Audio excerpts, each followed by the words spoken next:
thank you guys for tuning in to another episode of That's Movies, Brother. Before we get this episode started, though, we wanted to jump in and let you guys know that, since we have some more time due to the unfortunate circumstances going around right now, we are going to start uploading 2 episodes a week. Wow. 2 episodes a week. Now, the first episode is going to drop on Mondays like normal, going to be what you guys are used to, covering a movie or a topic, one-off episode. And the next episode that we plan on dropping Talk about sports. That's not happening. Dropping every Thursday. We're going to have a series-based podcast, as in each episode on Thursday is going to be based on something that's going to take a little longer than one episode to cover. So, covering different TV series or movie franchises where we can really expand on our thoughts and dive deep into the lore in the fandom. I'm excited about it. So, yep, that's going to be on Thursday. So every Monday and Thursday. And we're going to be talking things from, some of the topics we might discuss to get you guys hyped. Star Wars, maybe for a few weeks at a time, maybe some Marvel. But we're going to be starting with Lord of the Rings. And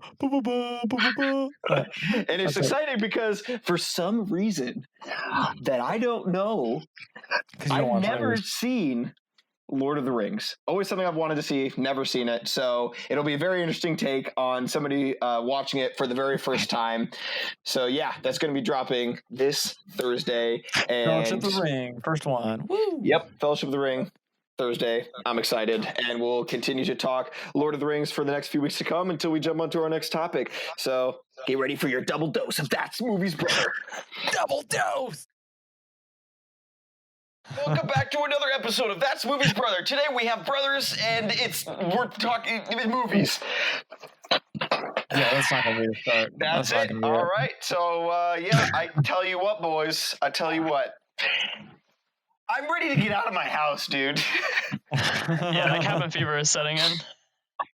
Yeah, like for real, I know that I feel like every podcast now they start out with week 3 of the quarantine, but I tell you what, I know we tried not to talk about it for the last couple of weeks and just talk about movies, but for a while it was nice to just have a little bit of a break from everything, try to be productive or just rest, but dude, what's that Mr. Krabs meme where he's ringing a bell and he says day 43? Spare change. Oh man, that's great. All right. I'm ready to get out of my house. And then, man, especially I'm just ready to be in person doing this podcast again because every week it seems we have some sort of technical difficulties, and I'm done, dude. I'm over it. Yeah, I also want to go back to the in-person. But guess what, guys? We're here and we're recording another episode for you. And we have Captain of the Navy, Collin. Oh my God. How you doing, Collin? We have are you a government super spy? What is your background? Introduce the world to who Collin is. Yeah, thanks for letting me come on and chat about movies. We do it all the time anyway, so might as well. But I'm Collin. Wait, we're talking about movies today? I mean, you're on the Butts and Wee Wees podcast. That is movies, brother. We're doing that one. Okay. Yeah, no, my name's Collin. I'm currently serving in the United States Navy. I'm a petty officer second class. CTN is my rate. I basically do tool development and cybersecurity and all that good stuff. So that's too much, Collin. That's too much. Do you drive the boat? I don't know what those. I don't know anything about those gray floaty things. You don't do I don't do boat stuff. Yep. But that's basically my life. I do a lot of programming, some mechanical and electrical engineering and stuff like that here and there. And then I love movies. So. Do you? You better. We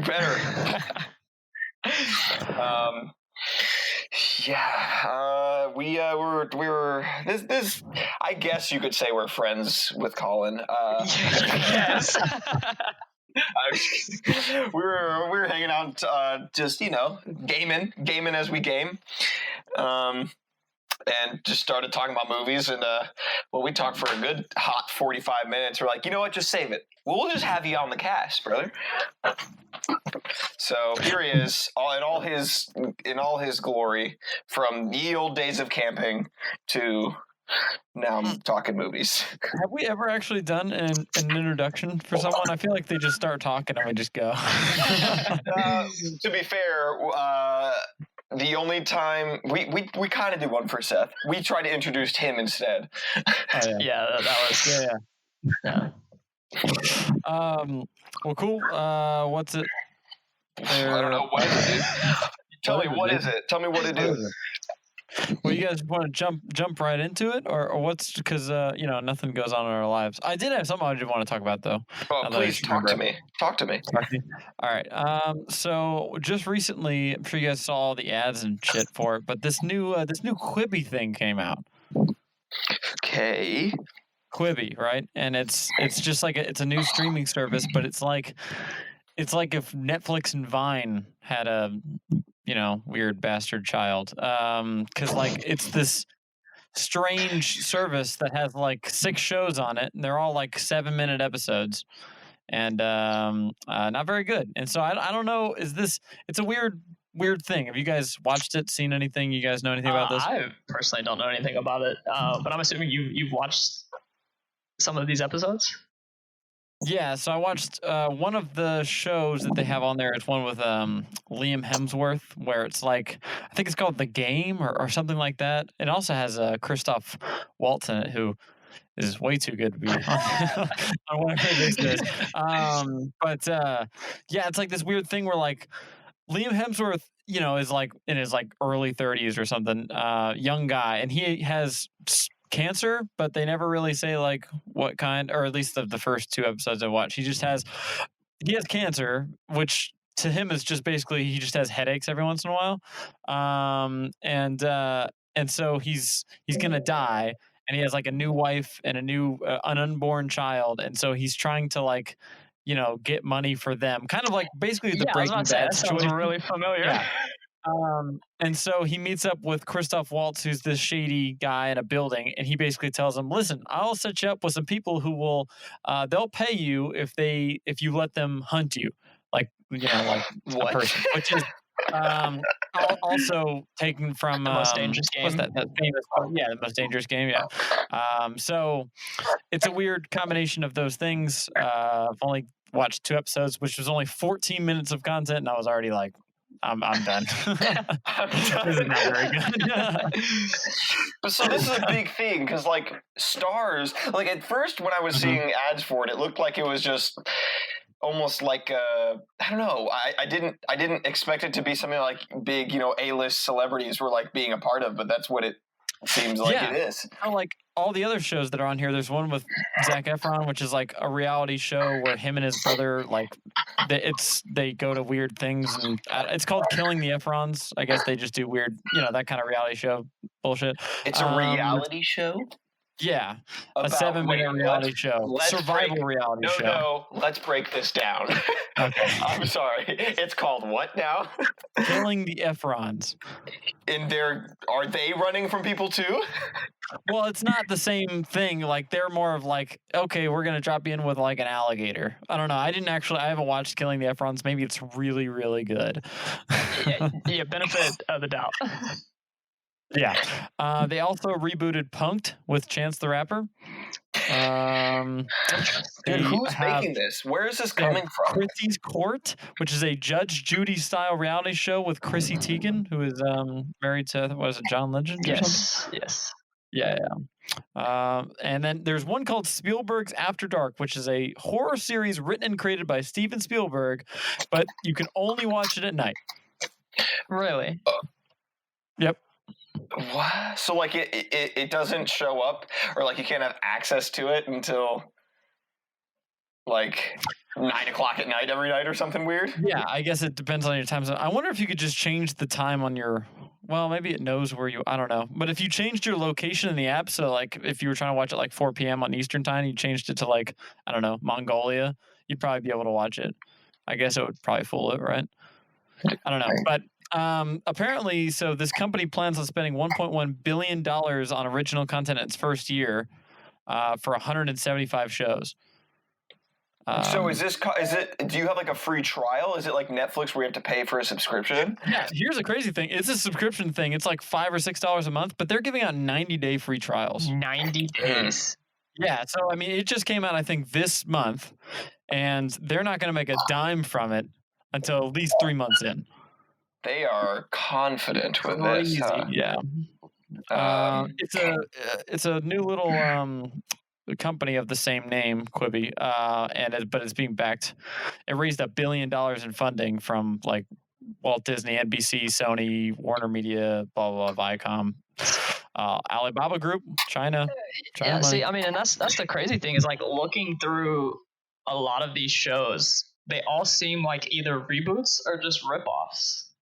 It's star power too. Like the only reason you're watching any of these is because of the people. I mean, the one with Liam is literally called The Most Dangerous Game. Like it's just that story. There's a scene that really made me upset where he's like jogging in the city. I think they're supposed to be in Detroit, and he's jogging along the streets, and there's like kind of some narration music type stuff going on. He jogs into a building under construction, and he just like passes by a water bottle container, and he just takes a water bottle. It's not his building or anything like that. He just takes a water bottle from this like random construction site. That bothers you? That's weird. That's just a weird thing to do. I don't know why it's just odd. I don't know. I mean, it's not, I'm not saying it's like super, I don't know. I remember seeing it and I was like, why did you make a big deal about him? Because it wasn't even branded. Like I could tell it looked like an Aquafina bottle, but like they didn't show the label. So it wasn't like a thing. I don't know why they decided to throw them there. It's not like you need padding. It's a 7-minute episode. Right. Yeah, right. So they spent like 30 seconds showing you that he stole a water bottle from some construction workers. It's just weird. Yeah, so I was watching something on YouTube and the Quibi ad came up, and the one that I saw that you guys haven't mentioned yet was one with Dane DeHaan. Oh, yes. So that's not on their list.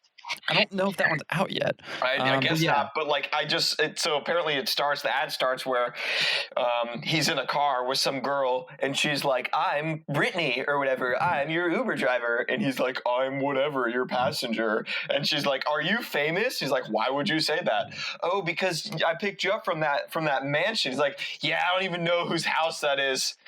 I rang the doorbell and then shot and killed the lady. What? And then like he just threatens her and he's like, I'm gonna kill you, and then he just like hunts her down. I don't know how it works, but it's weird, bro. And I also feel like Dane DeHaan cannot get away from being a psycho killer in any of his movies. Oh, yeah. Well, the one time, I don't know if you ever watched Valerian and the Planet or City of 1,000 or whatever, any of that. It was it came out probably 2016 or 2017. But he tried to play like the leading hot guy in that movie, and it just didn't work at all. He's supposed to be with that. Who was that girl who was in everything for like a minute? She was in Suicide Squad and stuff like that. As like the weird dancing hip lady. Yeah. I know who you're talking about, but I can't remember her name, dude. They were supposed to be like it was so weird because Dane DeHaan's, I always think of him from the Amazing Spider-Man as being, the green or the little goblin or whatever. He was the Green Goblin. Was it just the Green Goblin? Because I mean, normally, okay, fair enough. I don't know if he was the Hobgoblin or whatever. But he's just like a little weird looking dude, right? Like he's not. That's kind of like his niche that he should be in. Yeah, the first thing I ever saw him in was Chronicle. Oh, that's right. He was in Chronicle. See, that worked for him too. Well, he ended up being like he went crazy at the end of it. Yeah. It's just he's got crazy eyes, man. But when you see him up against a super attractive or somebody you people usually think is really attractive woman, and what is the Valerian? I cannot remember the woman's name. Cara Delevingne or whatever. Yeah, that's who it is. And she's saying like, I can't let you break my heart again, and like bullshit like that. I'm like, what? I can't believe any of this. This doesn't happen. All right, so that leads to a very fun new segment. Who's attractive to you, Nate? Give me some attractive males. Wow. Okay, Well, we're going to talk spoilers for a little later. We're going to talk about The Martian. But I've watched 2 movies with Jessica Chastain in it recently, and I don't got to say I wasn't a fan earlier. I don't know what happened, but now I am. I'm talking. You're dodging the subject here, man. You were talking about attractive dudes a second ago. I thought you were okay. Gotcha. Yeah, that makes more sense because I was like, that shouldn't be all that interesting. Who does Nate find attractive in women? That's a very boring conversation. Okay. Gosh. I mean, like the classics, kind of like Brad Pitt and Once Upon a Time in Hollywood can still get it, man. The man's like 85 years old and he's still about it. As far as like hot lead mans. Hot leading mans. Hot leading mans. I don't know. That makes me almost want to Google hot leading mans. Or maybe men. In movies. Safe for work. Here we go. Yeah. Chris Hemsworth. Leo is an odd pick because he's like an interesting looking guy, but he's always been like he's usually like a little doughy. Like he's never been like the prototypical like muscly guy. You know what I mean? Yeah, he's always played like in his younger years in film. He always played Even like then. the like more schoolboy-esque. Yeah, He's never been like the most like cut I've ever seen him was probably in like Blood Diamond. But and in even then, he's not. In Titanic, no matter if you think that he's that way or not, he still won over that Rose from that rich man, dude. Yeah. Oh gosh, what is that actress's name? Okay. Can we? I'm jumping around all over the place, but I like it. I'm having fun. So, Titanic, messed up, dude. Messed up, right? Am I wrong? How? Because I haven't seen Titanic in a hot minute. Yeah, super messed up, dude. How dare you make a movie about people dying on a boat? No. The fact that I don't even remember his name, but Leonardo DiCaprio's character. Jack? Yeah. Yeah, that guy. Jack. Are you gonna bring up the door? Huh? No. That's old news. But anyways, so the door. No, they. No, it's just like everybody. I feel like the women who watch that movie idolize Jack and this guy. But he came on the boat and she left her fiance for a one-night stand, basically almost homeless dude. Well, her fiance was kind of a dick, right? Was he though? Because I haven't seen it in a long time. Didn't he buy her a cruise and treat it in? I don't know. Maybe he was, but I don't know. Yeah, it's kind of like the classic weird story about you're a rich girl from a rich family, so you gotta marry another rich dude, and like that's kind of I don't want to marry the rich dude. He's not fun. But that kind of thing. So I mean, yeah, it's not super realistic that she would just be, that she would probably throw away her whole life for some dude. But I don't know. I mean, doesn't that happen on cruises and stuff? What families just break up? Yeah, I don't know. I will say, just saying, on the boat. No, I will say, like there was a Reddit post that I read one time of the kid was talking about his parents, and it turns out that his parents had went on a cruise, obviously without the kids, with another family, and it was pre-set up that when they went on the cruise that they were going to use that as the excuse of why they're getting a divorce, and both families divorced and married the opposite spouse. So like, cringe. Is that even legal? I mean, they're divorced, so it just feels wrong. I mean, it feels very wrong. But like, hey, I mean, no, let me just throw this here on the synopsis on Wikipedia. It says Ruth. Let's see. Ruth emphasizes that Rose's marriage. Ruth is the mother of Rose. I think, will resolve their family's financial problems and allow them to retain their upper class status. Distraught over the engagement, Rose climbs over the stairs, and contemplates suicide. So obviously, she was like super anti this before she even met Jack. All right, fair.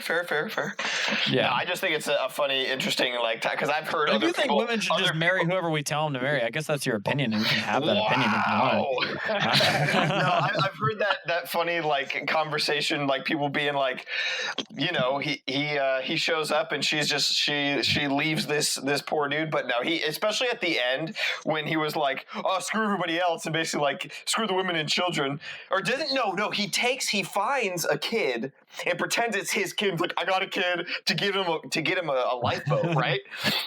Hey man, you gotta do what you gotta do, man. Nah, I just wanted to hear you guys' opinion on it. That's all. Yeah, I haven't watched Titanic. Dude, I haven't watched Titanic in a long time. I haven't seen it in a while, and I heard those conversations coming up, and I was like, let's address this while we're on the topic of men and relationships with men. That's not what we're talking about. I don't know. Because I don't have any relationships with men. I'm pretty sure you said that. Now, Brad Pitt asked me if you want to have a relationship. I'd at least be very flattered. Don't tell me you wouldn't consider it. I'm saying I would at least be very flattered. Don't tell me you wouldn't consider it. I mean, hey, I'm just saying, if Joe Exotic can get straight men to be gay for a little bit of money and some meth, Brad Pitt can probably get me to swing.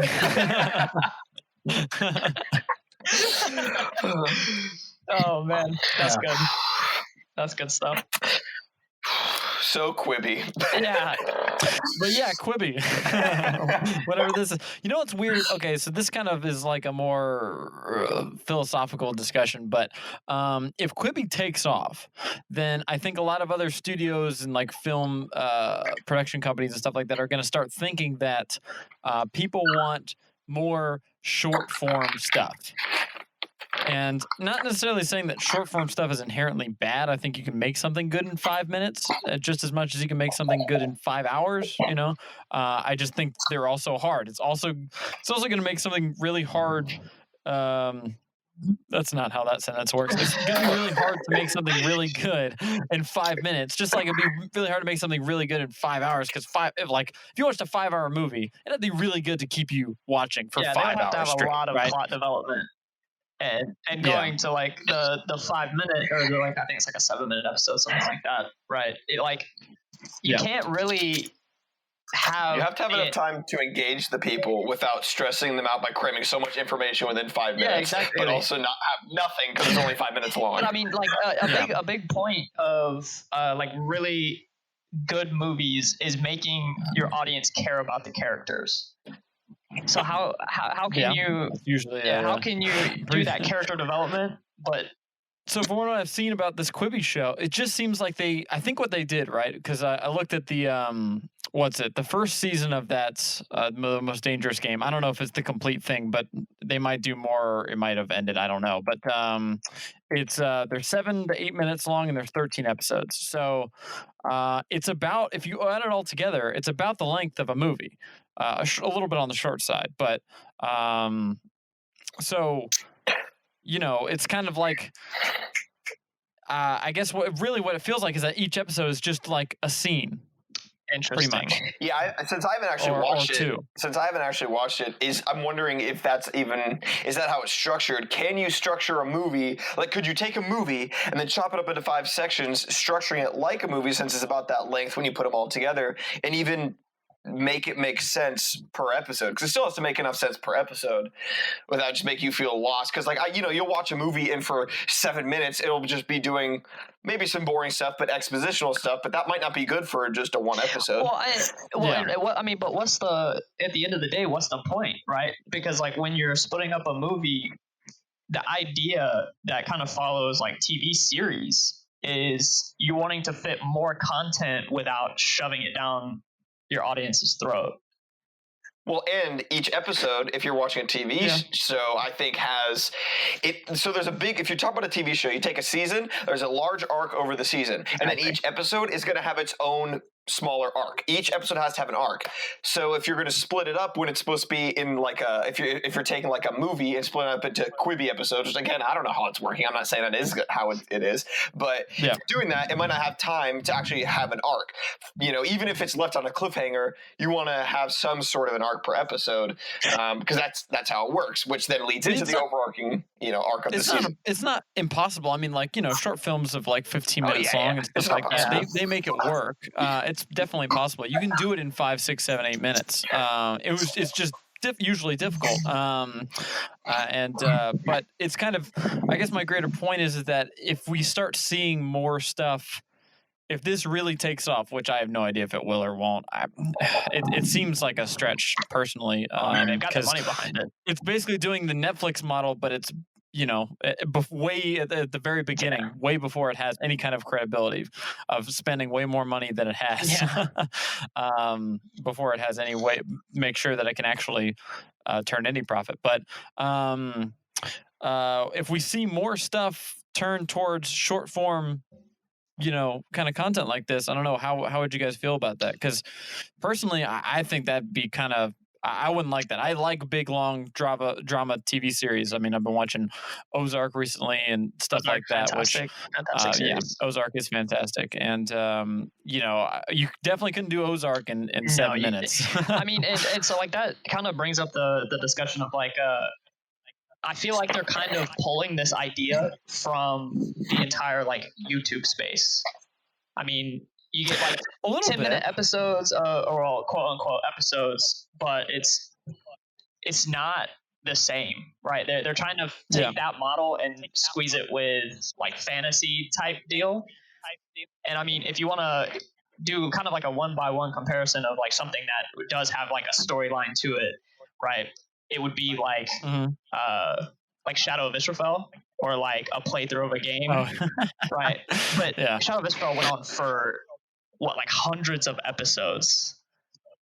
Actually, it was only 43. Well, 42. I think but it's a very niche thing. Basically, so I think expanding on that, it's kind of interesting because I feel like that's what YouTube was like way earlier in its like, inception kind of like. It's not right now. Honestly, a lot of the stuff is more geared toward longer form stuff. Like a lot of stuff I watch on YouTube is much like podcasts or commentary, critique stuff, which is usually like 20, 30 minutes long. Some of it an hour or so. And then obviously the gaming space has gone completely into streaming, so that's hours and hours and hours of streams. To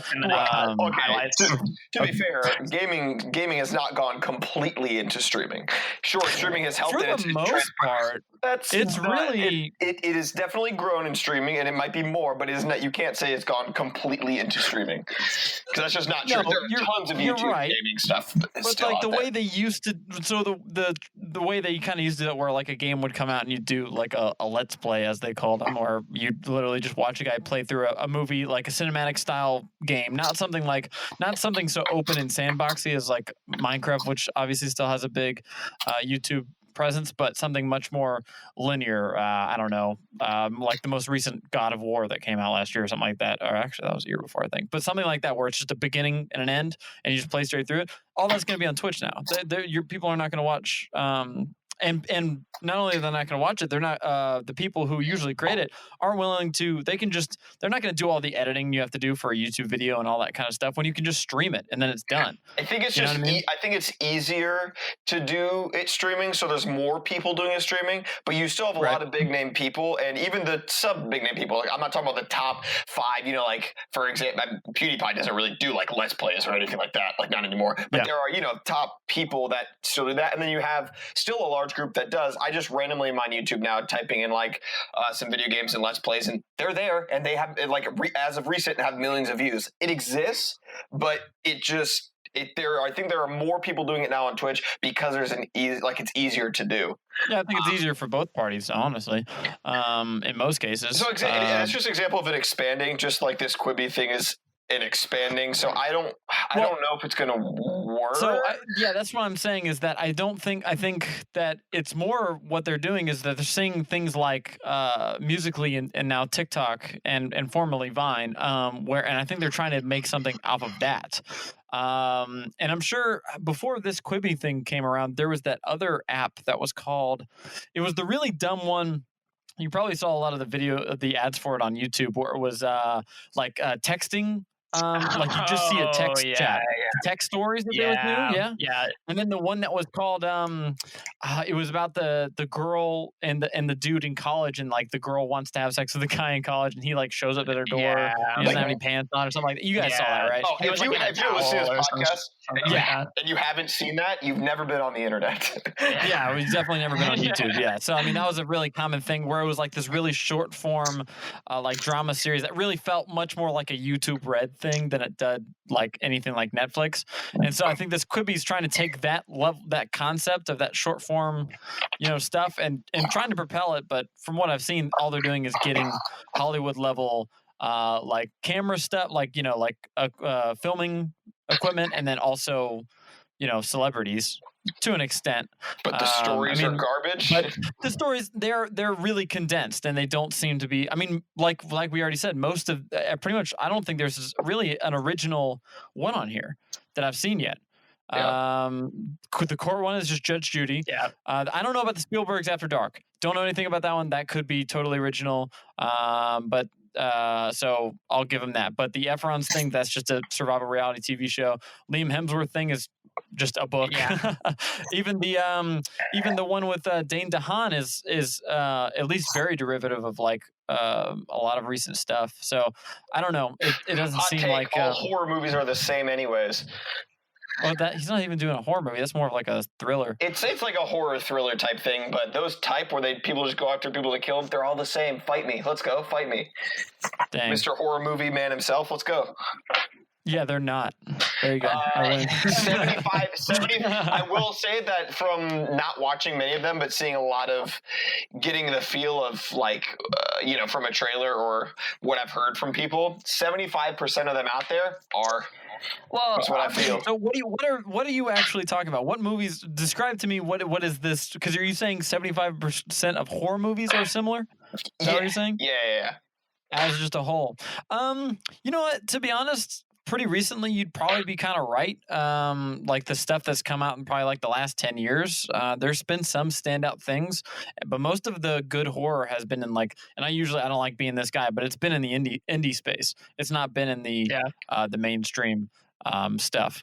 Now because I mean, the first Conjuring and even the second Conjuring a little bit were pretty good, but that whole Annabelle universe that they're setting up or whatever is or Conjuring universe, whatever you want to call it. Most of those movies are god awful. Like the Annabelle Coming Home that recently came out, and then like the Curse of La Llorona, like those are all. Yeah, I would agree probably that those are all the same. Now I'm just gonna get backlash and comments saying, "Well, you like Marvel movies and all those are the same." Ooh, they kind of are they? That is an issue that I've started to have with them. So I will go into deep discussion with somebody about that and partially agree. So no, I think most big horror fans agree that a lot of the most modern horror stuff that's good is not in the mainstream. Yeah, that's very fair. I mean, you can look at like Parasite as well. Parasite doesn't count as a horror movie. I don't think. I mean, I guess you could maybe say it, but lob thriller under the horror like aspect. I usually just kind of lump thriller with like action. You know what I mean? Because thriller and action is two different things. Well, I guess that's why it's its own genre. Because I usually think thrillers are more on the side of action than they are. Are we dumb, guys? Are we just going to have a lot of people listening to this going, "Wow, they didn't even know their movie genres"? Well, genres like music genres, right? Like there are so many exceptions to the rules that it's hard. Once you start breaking them down, they really fall apart.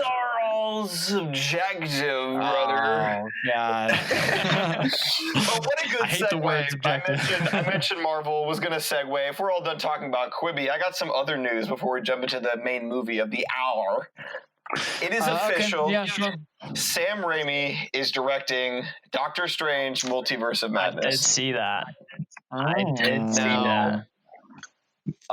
which is interesting because, I mean, okay. Sam Raimi, obviously, just to make sure, was the guy behind the original 3 Spider-Man movies of the early 2000s. Yeah, and he's as done well a as lot like of other Evil things. Dead and a lot of other stuff he's done. Yeah. Yeah, but it's interesting because this will be, I think, the first Marvel movie, like superhero movie, he's really done since Spider-Man.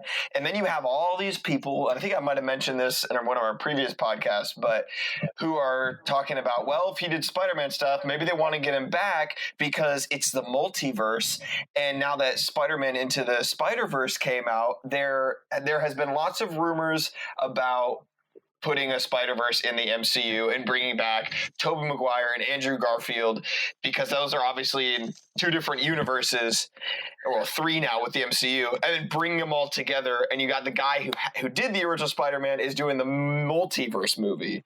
What do you think? What do you think? I'd be so down, dude. I'm down. I hate it. Oh, no. Me and Colin had a very long Colin. conversation that I had to just leave and go to bed because it was getting too late, but about Spider-Man, and I don't know if we have time to go into that right now. We can have that conversation again. Yeah, and didn't we already talk about the whole Sam Raimi doing before it was confirmed? Or I mean, this isn't confirmed, but before we knew he was going to do the multiverse of whatever. Before all that, didn't we already talk about? I'm pretty sure we already touched on that because all this stuff sounds familiar, and I don't look at it outside of you. So we did a little bit, but it is confirmed now, and I just wanted to see what your guys' opinion was. If you have opinions on Sam Raimi and or the opportunity of Spider-Man, Spider-Verse. I like Sam Raimi well enough. I don't put him in this super high pristine because he still did make Spider-Man 3. Yeah. The only other really thing I know him from are the Evil Dead movies, which are either really, really dark like the first one or really kitschy like Army of Darkness and stuff like that. So it's a strange, and it's a weird space that he kind of lays in me. So I'm just kind of I'm curious. I'll say that about what he'll do. Yeah, I would definitely agree with that. Like, I'm not going to count it out just because of the past Spider-Mans, which I personally think were great for the time, but in today's world, they don't really hold up. I mean, Sam Raimi has made some very good movies, more so on the dark horror side. Yeah, I mean, that's kind of what he's known for outside of Spider-Man. Which is kind of interesting because he has what they were saying is that they wanted the new Doctor Strange to be like a horror-esque MCU movie, like the first of its kind, like that. So they're taking somebody that's done Marvel superheroes before and then has done horror movies and getting that guy to hopefully do both in this one. Which would be super interesting to see, like a horror style Marvel, which I think it's going to have to do with what's her name, Wanda. Oh, yeah, that makes sense. Witch. I mean, that was the only other time they got close to horror was when she in Age of Ultron, when she got in everybody's brain and stuff. And apparently with obviously like the WandaVision show coming out on Disney Plus, where it seems like she's kind of going crazy. Yeah, no, probably going to lead into this movie. I would definitely support a more horror style Marvel film. I don't like scary movies. I think that would definitely kind of turn something that is starting to kind of feel copy and pasted into a completely different direction and get a lot of people back on board. Yeah, they do need to revolutionize themselves, and that could be a good way to do them because outside of the diehard fans, I don't know how much. I mean, we've talked about this before, where I kind of feel like people are starting to stray away from Marvel stuff. But then, I mean, I don't really have much to back that up. It's just like a weird feeling. But I was looking up Sam Raimi, and I saw that they are making a sequel. He's just a producer on it. He's not like making it himself. But they're making a sequel to a 2016 horror movie that we all watched and have mixed feelings on. You want to guess what that one is? Slenderman. As Above, So Below. Slenderman was terrible. No, that was earlier than 2016. Don't Breathe. Oh. Don't Breathe 2. Oh. Still Don't Breathe. That's what it's going. Why are they making this? Here's the synopsis. Here's the entire synopsis of the movie. The blind man returns to terrorize more unsuspecting people. Didn't he die? No. He goes to the hospital. Wow. Yeah. Oh my Wow. God. She sees him on the like in a gurney, basically being carried away at the end of the movie. Yeah, Wow. really waiting for more turkey basters to be shoved down people's Stop! throats. No, that movie took the worst turn of I any horror know. movie I've ever seen. Very interesting. Ah, Very interesting. Yikes. I'm scarred. All right, let's move on. I'm done. Yeah, I know. I just want to bring that up because I thought that was funny. I'm done. Main movie of the hour, The Martian. One of my all-time Oh. favorites. Okay, so the reason we're bringing up The Martian is because Tyler, we've got a new segment, don't we? Or we're trying something out. Yeah. New segment title. Do we need a song? Yes, go. Your Song right now. movie sucks, brother. I feel like you do the same tone every time I ask you to do a. I said your movie sucks, brother. There we go. Oh, There we we go, went yeah. like Jazzy. very So like bluesy almost, yeah. Do do do do do do do. Taking some inspiration from our last movie we talked about. Jeez. Yeah, so we have Collin on here. He told us a movie that he really, really likes, and we're gonna It's try our garbage. hardest It's garbage. to make It's it so make bad. him believe it's garbage. good luck. Which, okay, I know this is a hard challenge because he brought The Martian 2015, movie. I'm sure you guys have all heard of it, and it is we all like it. I'm sure, right? Yeah, Tyler, I think this is actually your first time watching it. Was this weekend? when It we were was, doing yeah. it? It's one of those movies that when it came out, I was like, gotta see that. I heard that it's really And good. I didn't. And I never got around to seeing it, but Yep. I watched it, and it's really bad. It's real bad. Oh, Yep. that's fair. Fuck you, Colin. Okay. No, but for real, I think I know we all like it. Bad I think movie. you kind of have to be dumb to Did not you like not hear it. Did you not hear what I said? Yeah, and I'm calling you dumb. So you're already giving up. Nice, good job. No, You're doing I so actually good on our have. new segment. You're doing so well. What would you say if I said that this movie copies? It steals from. When they landed on the moon. What are we talking No. about? No, it steals from another form of media. Some of Quibi. a portion of its central plot. Quibi. Well, how would you feel about that? What? It steals from it. Well, maybe you should give some evidence here. Okay, so Before you do do, guys remember before in you the do, movie? no. Okay. Hey. Should we just Let's talk have about our- how we like it? Let's have our guest talk about his movie, why he likes it.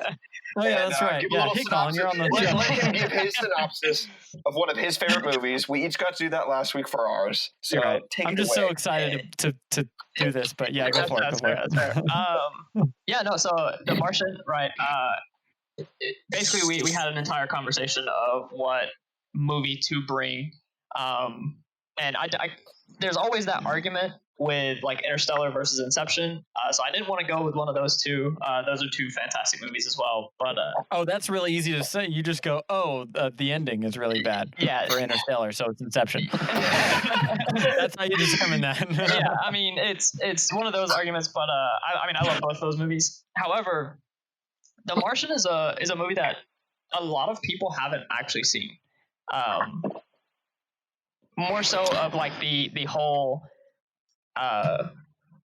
like I guess trapped, stranded type deal, especially in like a sci-fi sense, doesn't really appeal to people. Yeah, that's kind of actually something I was thinking about too, because it feels like this movie shouldn't have really ever been made, if you think about it. Because so it's kind of like a Castaway type movie where obviously Matt Damon is stuck on Mars, and it's based off a novel. And if you haven't seen it and don't want it spoiled, go watch it because we're talking about it. Yeah, we're definitely gonna spoil it from here on out. But you should definitely go watch it. It's basically it's a movie that's solved without any real like traditional action. It's solved through science.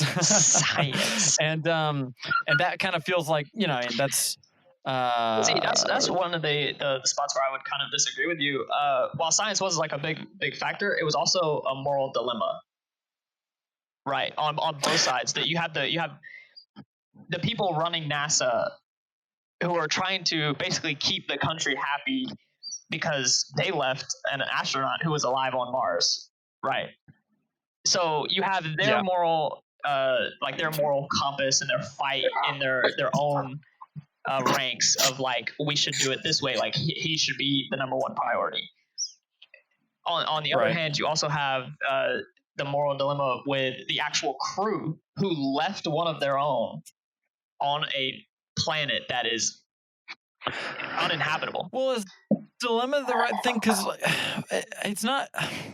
So it's something that happened, but they don't have a choice in anything that goes on. If anything, the only thing I can think of that was really a dilemma was whether or not NASA, the guys back on Earth, were going to tell the crew about Watney being alive. That was the only real like dilemma where they had to make a choice. But everything else is just left up to chance, or it's out of their hands. There was also the choice with basically gravity slingshotting the Hermes back to Mars.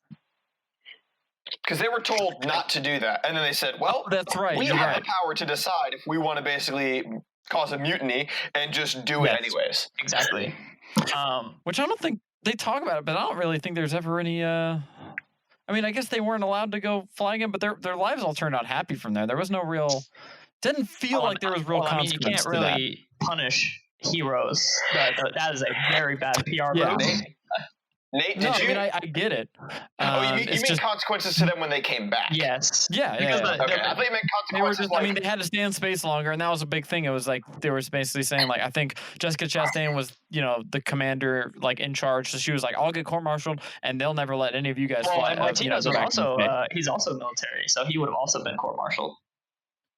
I thought they were all. I don't know how space works, man. But there was more than just we're going to have more time in space. Like they did go through a lot of things where they talked about they could mess up slingshotting around the. Yeah, I mean, I guess they could have died. Yeah.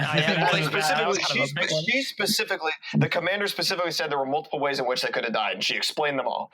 Now, granted, they did once they got to those moments, kind of glossed over them and didn't make them seem as important. Like when they were docking the materials, that was a little bit. But then after that, once they got there, it was really just about grabbing him. And now they did have to make that, move where they had to like blow out part of the thing, part of the ship to help them slow down. And then they had to decide to use like 75% or 72% of their fuel, and they could get back with 20%. Like there was a lot more risk than just, I guess we'll go another couple of years. It's like, well, we could die. Yeah, you're right. Yeah. But I never, so it's a little strange because the way the movie is presented, I never felt like any of those, to be honest. I look at this movie and its conflict as how, and the enjoyment from it is, okay, how are they going to figure this out? Because I think it's pretty obvious that when you go into the movie, that it's really unlikely that Matt Damon's going to die out there. That he's going to get back. It's just how they do it. That's the real conflict, right? Like I never thought that, he's going to actually die out there. It's just things will go wrong, but he'll always overcome them. And it's interesting to see how and, the process there. That is so when they were talking about the dilemmas with the crew and everything, I never thought that for a second that they're like all of Hermes 3 or whatever was going to just explode. And then the movie was going to be, oh shit, like, and it was going to be over, So I don't know. I didn't see that part. All right, so are we ready to just ask Collin some questions here and try to bombard him with some questions? Is that what we're going to do? I'd like to be fair because I don't want us to come off as just nitpicky dicks. This movie is great. And we do like it a lot. And I think all of us, I'm kind of speaking for you guys, but I think we can all agree on that. Ridley Scott was a really good choice to direct this, and Drew Goddard was a really good choice to write this. I don't know if you know, but this Drew Goddard is the same guy who has done he wrote Cloverfield, both, and Cabin in the Woods. You definitely get that kind of feel with the whole like over the shoulder cams that it kind of switches to here and there, and then the whole kind of like vlog thing that he does every day. Kind of explaining his situation. Really I really enjoyed that part of the movie to kind of help talk with the audience. But he also he's the creator of the show Daredevil on Netflix, or was. Which the first season of that is absolutely fantastic. Yeah. I just and I think that's a big selling point for this movie in general, is that I do think it's really well written, especially with the dialogue between characters. And then obviously everyone's in this movie. It's so especially for 2015, they had every like relevant actor of the time was in this movie. And they all played kind of like a smaller role behind a guy that's literally alone on a planet. Yeah. It almost makes me think like they got all these people to be in this movie because they were so worried that people wouldn't like it. They're like, we'll just distract them by throwing in everyone famous at the time. Well, I mean, they also did. They're kind of. I feel like they saved a lot of budget in set, right? Outside of like creating the MAV and stuff like that. And personally, I don't even know if it's CGI or if they like actually physically created that. They filmed the Mars, the parts that where they're at. They did Mars? That on some kind of they did it on Mars. Pretty crazy. Yeah, that's crazy, bro. But they did. I'm fairly sure they actually filmed it on a location, not on any kind of set. Right. But outside of like your cost to bring equipment out there, right? It's a desert, then the entire NASA part. I think they did use part of that building for the actual film, and then I'm sure like we're just recreating offices here and there. Like, I mean, it wasn't a budget intensive movie set wise. Yeah. So weird. They filmed most of it in indoor in Budapest for some reason. But they did film some exterior Mars shots in a place called the Valley of the Moon, I think, or the Valley of Mars. Some place that actually looks like that in the Middle East. What was it? The Valley of the Moon in southern Jordan? It just actually looks like Mars. I just thought. Sorry. Quick snippet that I thought was interesting. But yeah, the budget for this movie is only $108 million. Yeah, I mean, so it's like. Why not? Only $100 million. Well, comparatively, though. Okay, you have Matt Damon. You've got Matt Damon, Chiwetel Ejiofor, Jeff Daniels, Jessica Chastain. I mean, like the list for this movie is insane. So yeah, $108 million is I am surprised. I'm wondering what like the average though is for like a feature length like blockbuster movie. I think the average is like $150 million. Now for like a blockbuster movie, especially outside of horror, because horror are traditionally really cheap to make. Which you would think behind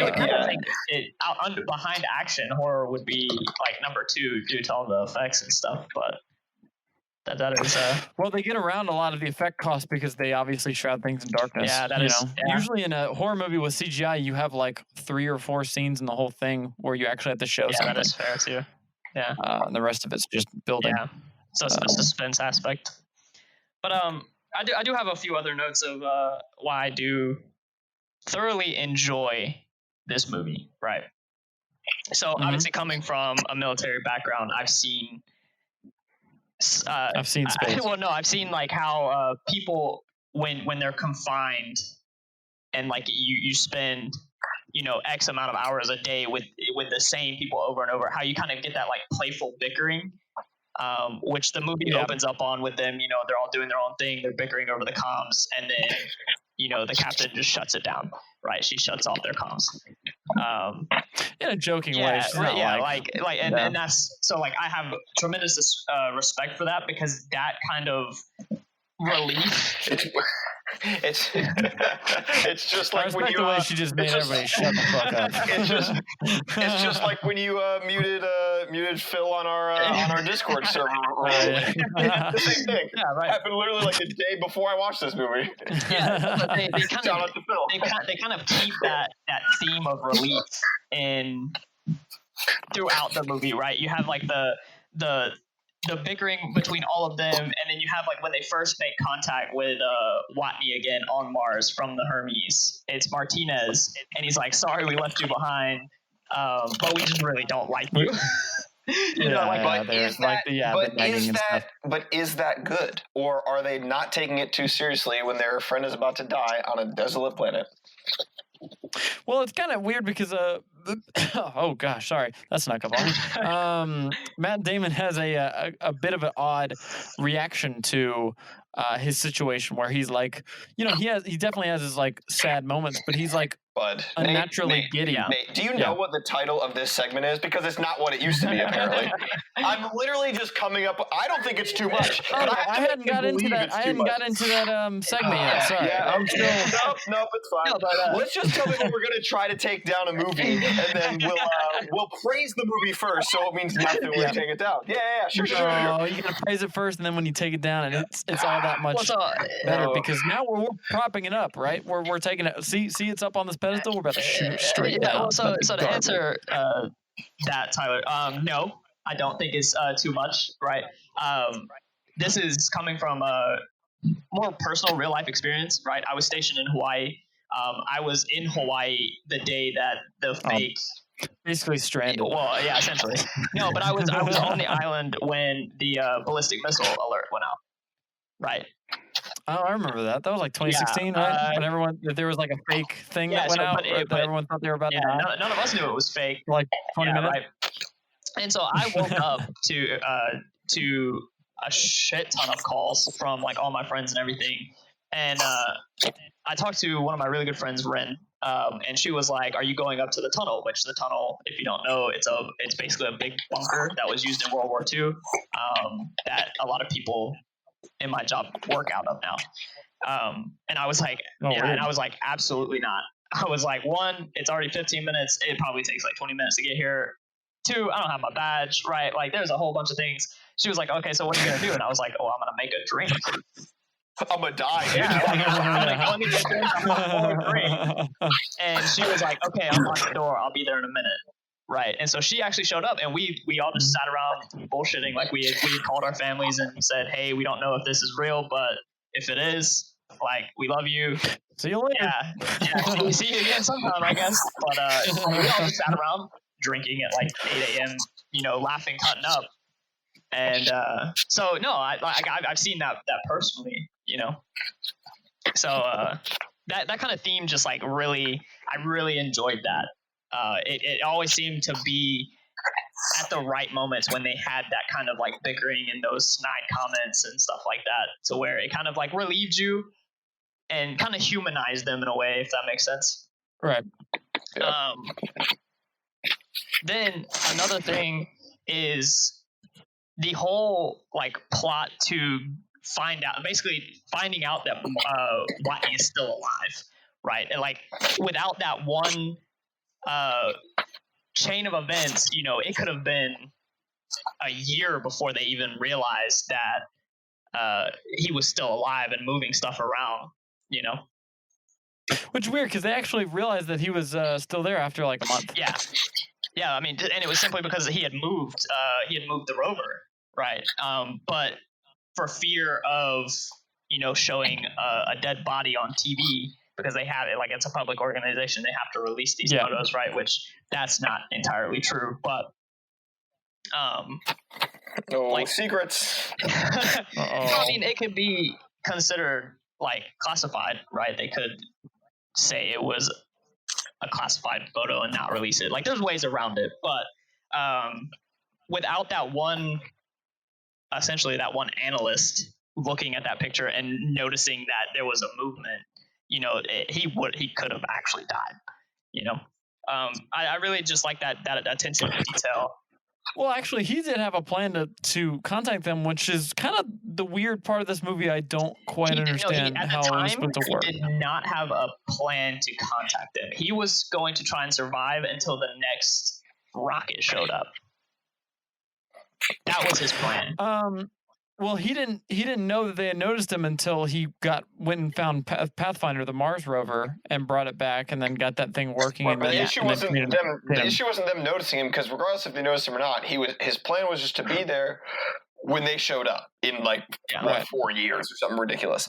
And because that's what I actually wrote down in my notes. I was like, he figured out how to like grow plants, like grow potatoes and everything.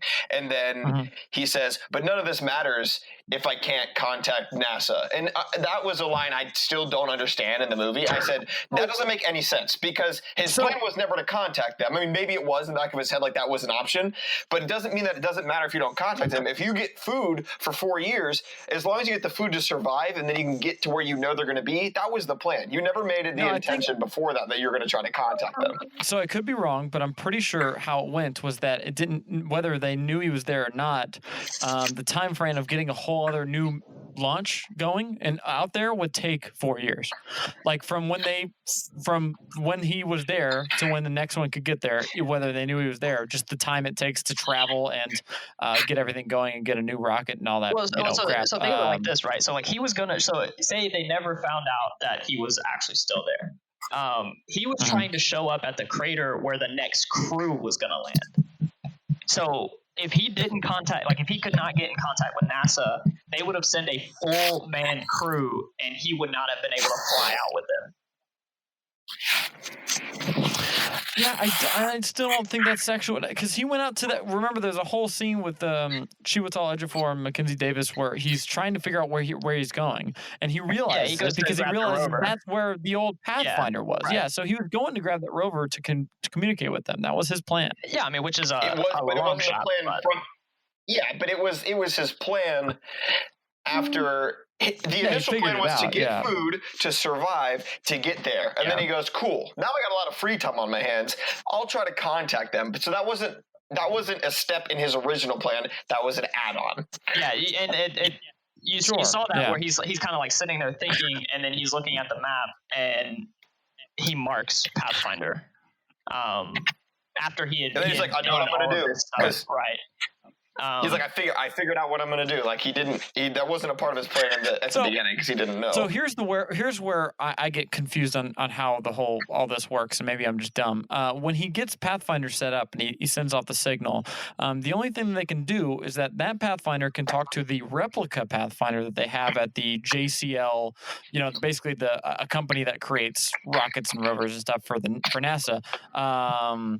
And all they can do is they can see his camera footage, and then they can relay how their rover camera head moves to the one on Mars. So if they hadn't, so from Mark Watney's perspective, if he hadn't been noticed and they, like he thought, he figured they haven't seen that I'm here. If he had activated that Pathfinder, the old replica one in the middle of the thing would have just been sitting there. It wouldn't have gone anywhere, right? Didn't have to. You don't have to have the replica, right? Because they're not setting up the replica every single time that they're getting pictures from Mars, right? Like so, just it would have already the computer that they were on, but because it was such an old thing. Like I'm sure there's. But it was kind of like a one-way street. Like they couldn't talk to Pathfinder on Mars because that was the whole. He had no way to see pictures from Earth. Okay, so it's that he didn't have a proper way to receive it. More. Yeah. So that's where they moved the camera around and they used hexadecimal. Right. Which is basically a condensed alphabet. You can. Yeah. Right. Yeah.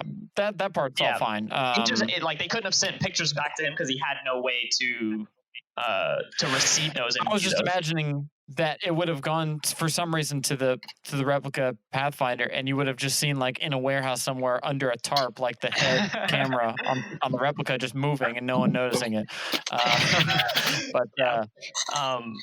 Yeah. All right, Tyler, you ready to shit on this movie? Dude, I've been ready from the start. All right, bro. What you got? Where do you want me to go? I already tried, and you cut me off. I think you deserve to have to bring something to the table here. All right. So I'll start out with some little stuff. For example, when he eats a potato that he cooked on Mars for the first time, there's some pretty obvious CGI steam that comes up from it. I got that. Yeah, that's. You hate the movie yet, Collin? Project Elrond is obviously a Lord of the Rings reference, and they talk about it in scene, and they talk about it in a scene with Sean Bean, who is obviously Boromir, which I thought was funny. It's not anything bad against the movie. I just wanted to bring it up.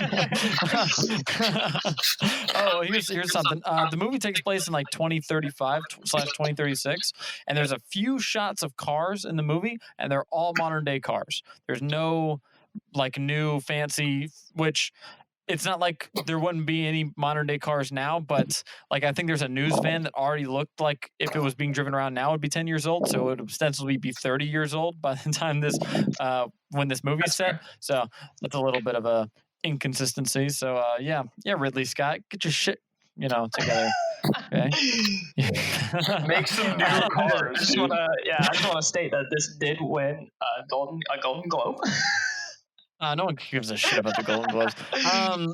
What? Okay, and then another thing, Matt Damon's face towards the end of especially at the very last days on Mars when he's like super anemic.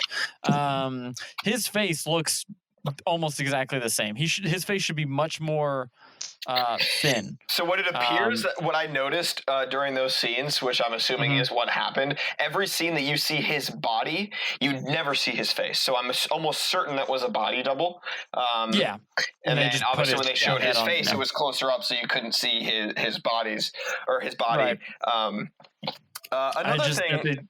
Didn't do a good job on the face to try to make it match the body because it just looks funny. It looks like a bobblehead. So, but this is something. This is more of a question of is this real? Is this what happens in space? But they vacuum seal their own poop, like in packages. Why would they do that? Like when they vacuum flush it out somewhere, you'd think it would go into like a large vat, or no, would it's just also go out funny somewhere. is that it's also labeled. I know. Now that maybe for like maybe they study it later. Yeah, no, for sure. Yeah. Maybe they study it to see like how it affects like the atmosphere. Space, So I guess so the original plan might have been for them to take their shit back with them, literally. Probably was. Yeah, it's so just that's crazy that why they it just was, yeah. vacuum sealed their own doo-doo. Yeah, that is like a funny thing to think about. But I do feel like that would be in a sense realistic for like seeing how space affects the body on top of like if they just if they didn't vacuum seal it, like it would just be in a vat, which I mean it wouldn't really matter because you wouldn't be able to smell it, but at the same time it's just gonna freeze. So it's just going to be like little hard, like frozen turds. Yeah, really. And so, like, I could definitely see both sides of the argument, but I feel like that is something that would actually happen.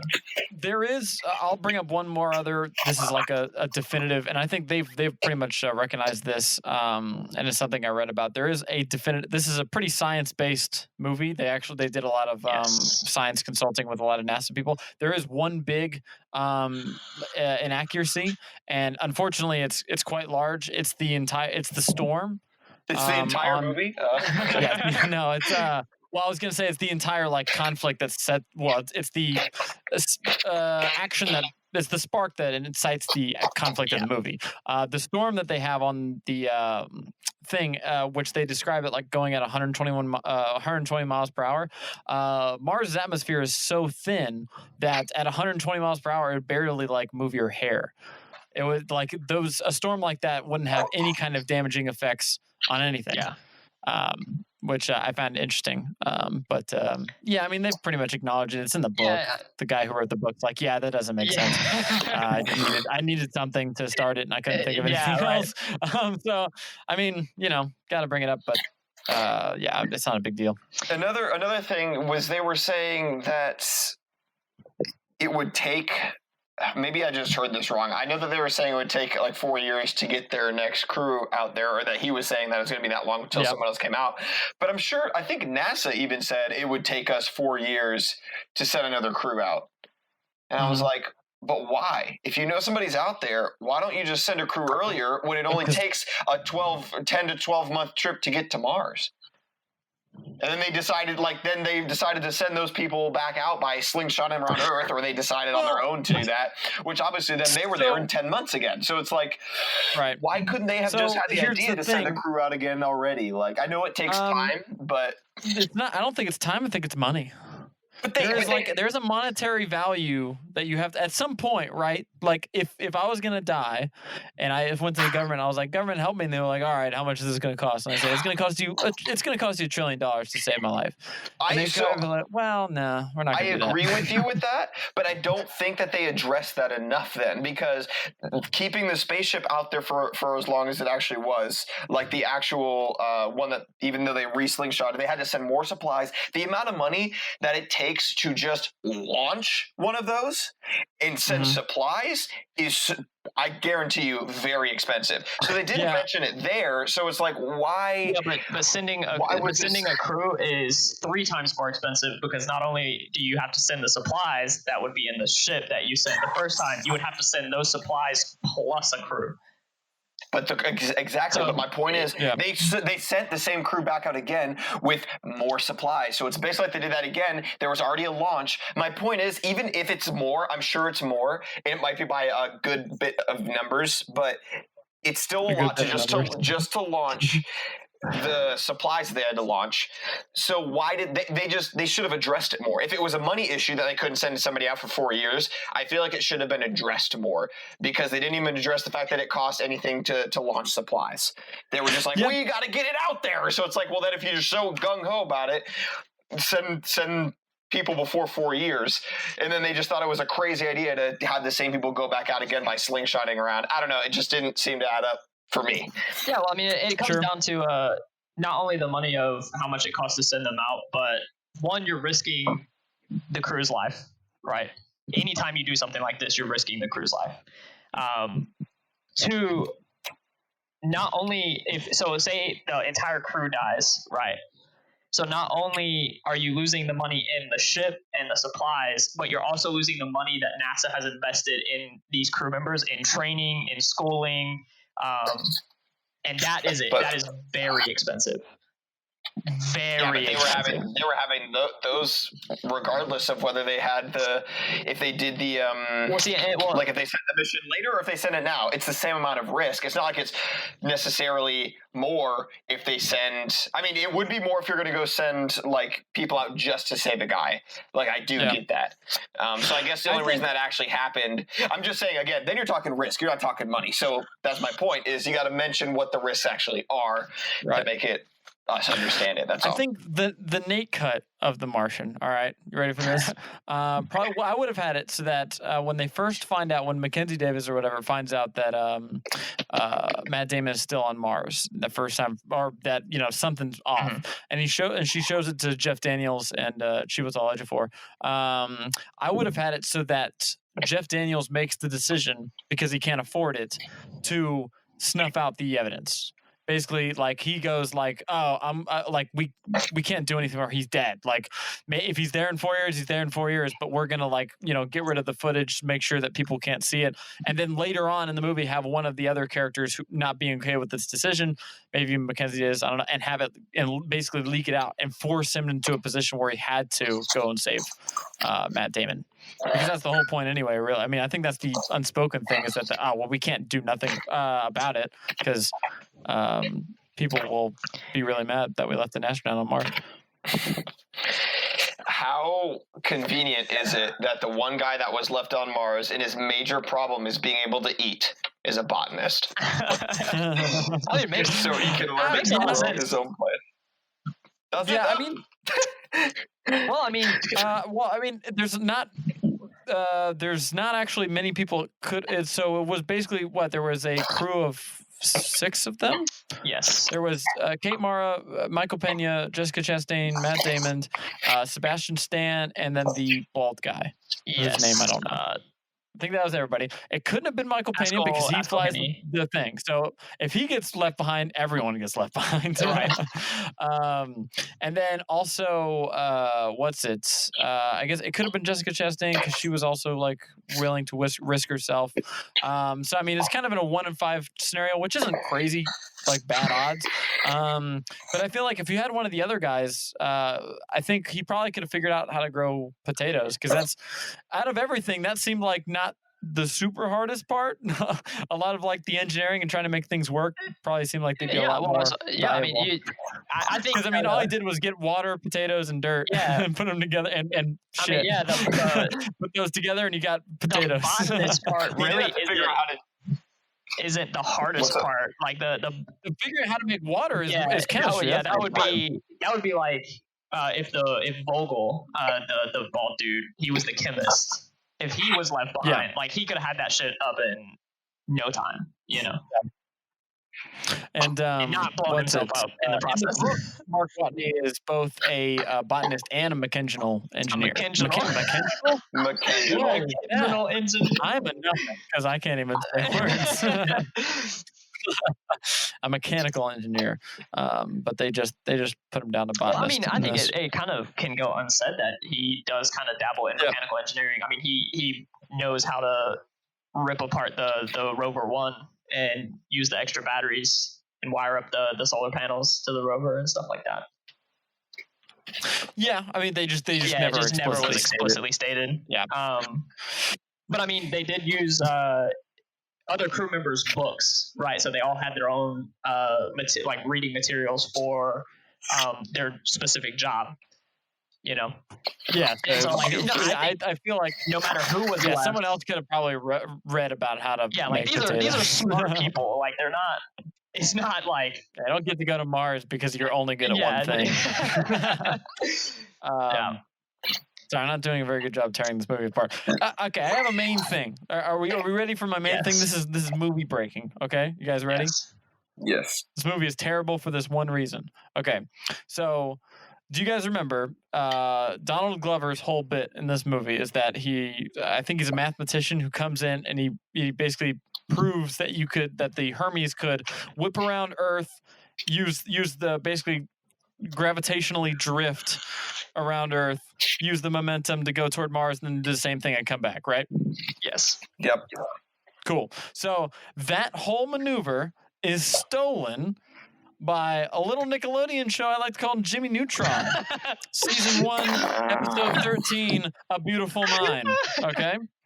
And I had to scour the internet because I remembered it, and I was like, "But is that real?" And I had to go through and I had to read all the synopsis of every Jimmy Neutron episode they've ever made. Can you give us a find one that sounds like it, and then go and watch it on some third-party bootleg site until I found the scene where they do the same thing back in 2003 or whatever. Oh my God! So sorry, Martian, you did it second. Yeah, in the episode, an asteroid. I don't know if you guys ever watched Jimmy Neutron as a kid. I'm sure you did. It's the episode where an asteroid lands in the back of like Sydney's backyard, and there's a bunch of rubies in it. And then they're obsessed with these rubies, and so they go out into space to go try to find the asteroid belt. They find it. They mine a bunch of the rubies. Can we just pause? Hold on. Pause. No, pause. This is a bad time to pause. But breaking this down, kids. I know he's a mad scientist kid. Was obsessed with rubies, so went into space because of shiny rocks. Yes. All right, continue. I don't see a problem with that. He goes into space. He has a bunch of like weird glow shovels that act as both shovels and jackhammers for some reason. Not sure why that happens. Jack shovels. It's funny because like the rest of them using as shovels, but Sheen is just jackhammering with the shovel all across the top of an asteroid. Which is funny because in Jimmy Neutron they don't have to wear helmets or anything. They just walk around in space. Yeah, I remember that. And then there's these weird space pirates that come and find them, and they're basically like, "You don't fall into space madness," and it's just greed. It's just I want to be rich. Yeah, that's all space madness is. Or ruby madness. Sorry. And then they take them, but they run out of fuel on the way back, and so they have to do the whip around the sun maneuver in order to get into. They whip around with the gravitational pull of the sun. They whip around so they can get back to Earth. The sun. They have to give up the rubies in the process. So before I address that, right, I just want to say that on IMDb, the only episode not listed is episode 13. Yeah. I'm clicking next. It's going from 12 to 14. Martian. They're putting it on lock. They don't want people to know. I'm spreading the word. No, I mean, so like that, like the whole gravitational slingshot thing, that's not a new idea at all. And they kind of like really low key addressed that when Donald Glover's like, it would almost be easier to, and he stops, but he's kind of implying like slingshot the Hermes around Earth, you know.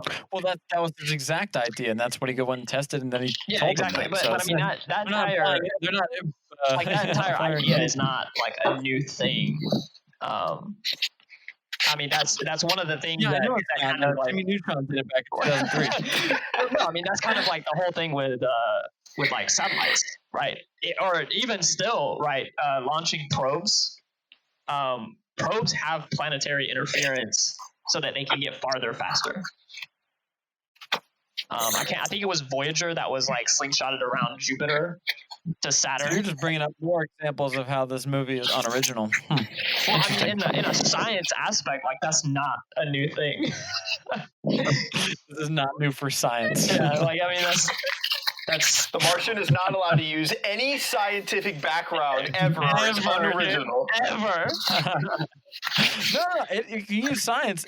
Unfortunately, it stole from a very unscientific show, The Adventures of Jimmy Neutron, Boy Are Genius. you telling me that was not a scientific show? They don't need helmets in space. And there are aliens that speak English and warn them about Ruby Madness.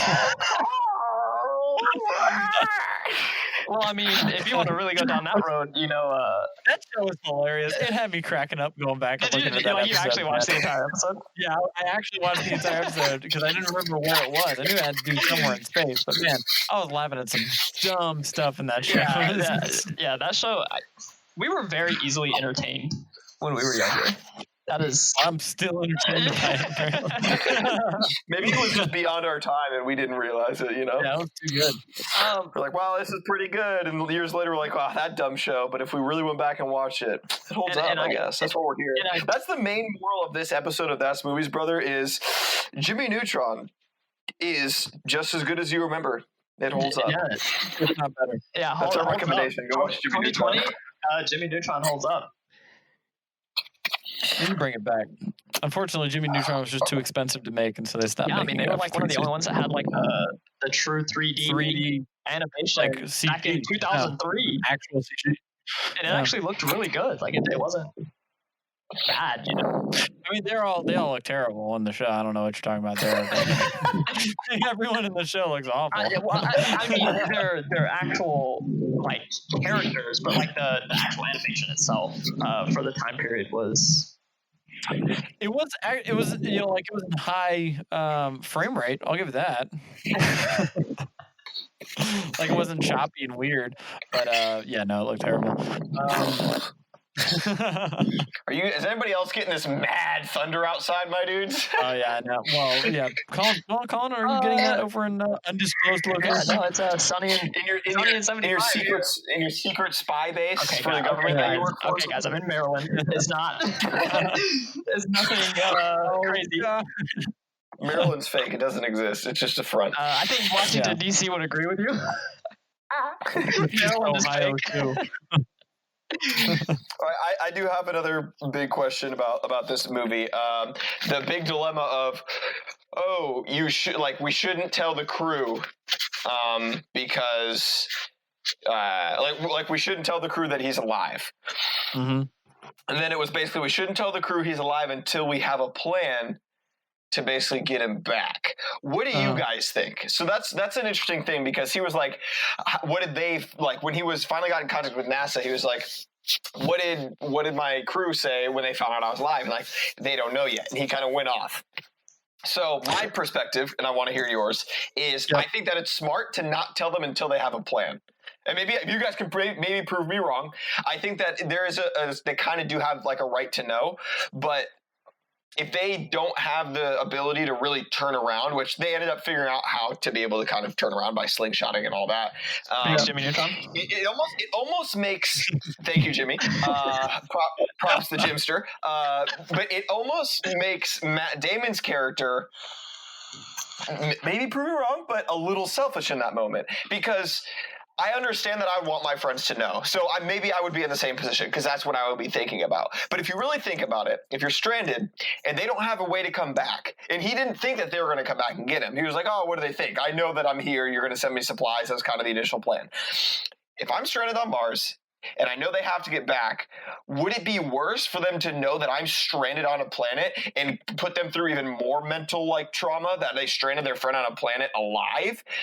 Or when they've kind of already started to accept the fact that we had to leave him for dead? I mean, what is worse? At least until you know they have a plan to come get you, why just put them through even more? What do you think?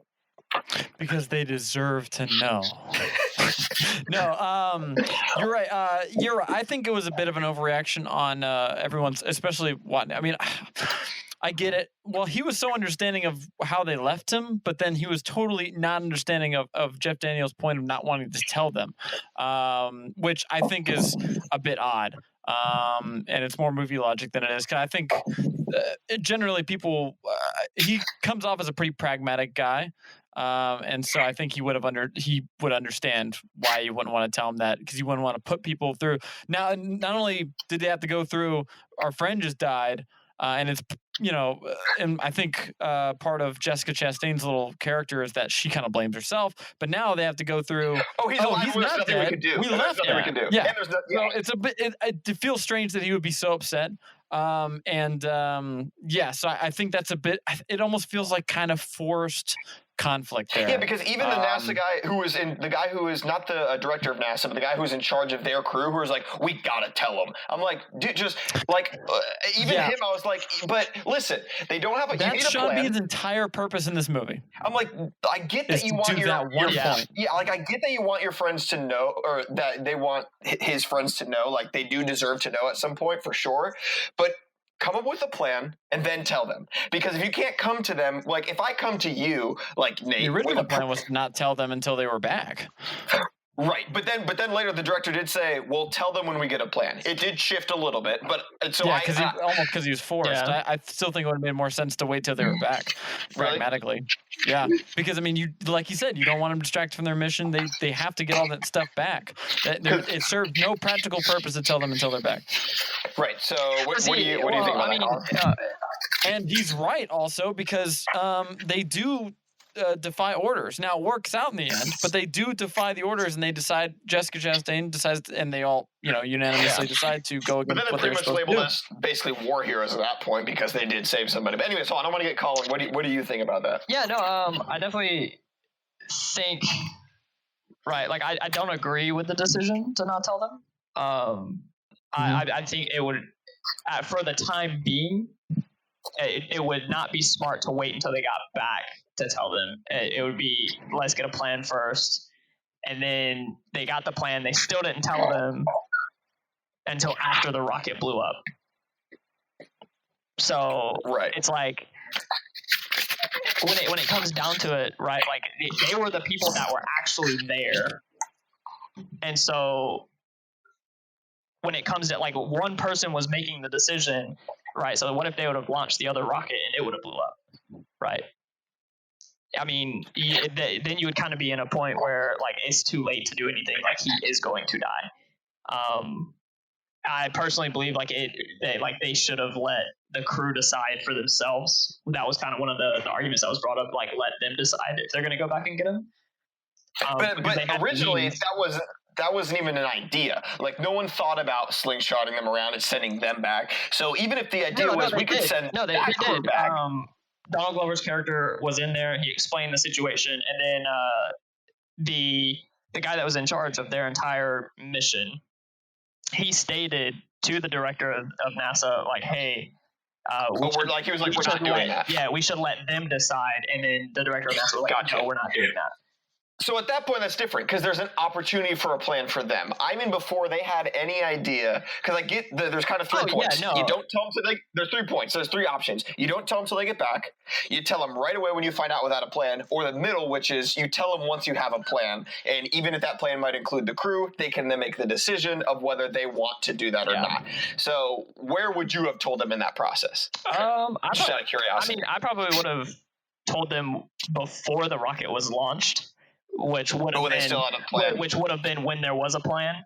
But they kind of Gotcha. said, "Hey, we're going to tell them when we have a plan," and then didn't tell them, and then the rocket blew up, and then they were like, "Hey, sorry guys, Ark's alive."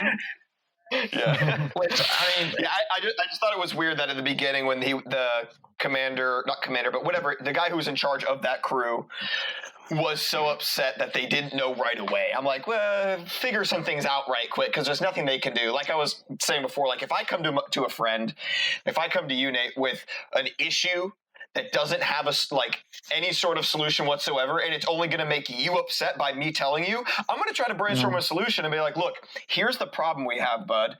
I know that's upsetting, but look at this idea that I have now for it. If it's just going to make you more upset and you're already in a bad place, why the heck would I tell you? That just doesn't make sense to me. yeah. But if there's an opportunity for a plan and you have the opportunity to maybe do something about it and you can make that decision, then I am the fan of telling them when there's a plan, or they might have the option to make a plan. And Nate, you're just on the side of, nah, just wait till they get home. Doesn't matter. Yeah, that makes the most sense. I mean, when they needed their help, obviously, then you can tell them. Yeah. Because it did come to that solution. And, I mean, technically, the way I would have said it, he probably, if the story followed my line of logic, he would have died. So, Yeah. Nice, good movie, Nate. No,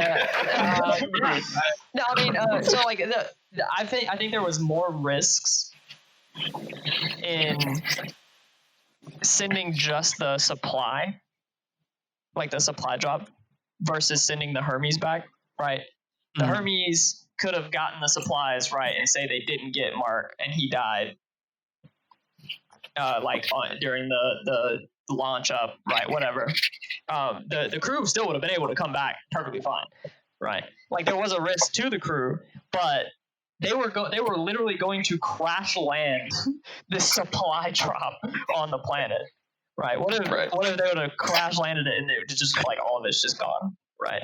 Speaking of this whole topic of telling them or not telling them, I'm curious, did you guys watch the extended cut when you guys rented this, or just watch the normal? No, I didn't watched the I didn't know there was normal. a extended cut. Okay. I looked at it. When I just looked it up, I saw it was extended cut was the first thing that came up, and I was like, "Oh, is it the same price? I'll watch the extended one."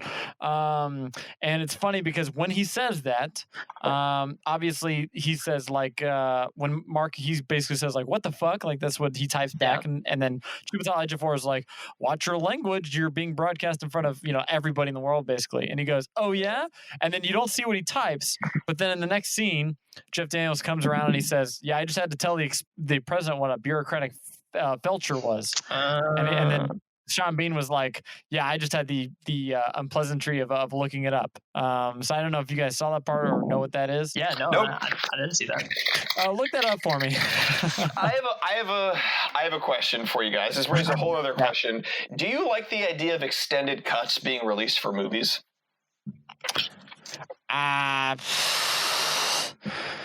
I just posted in chat what it means. You're just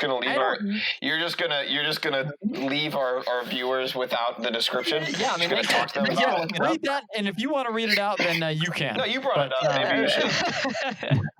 Just look it up, guys. Bureaucratic felcher, Felcher.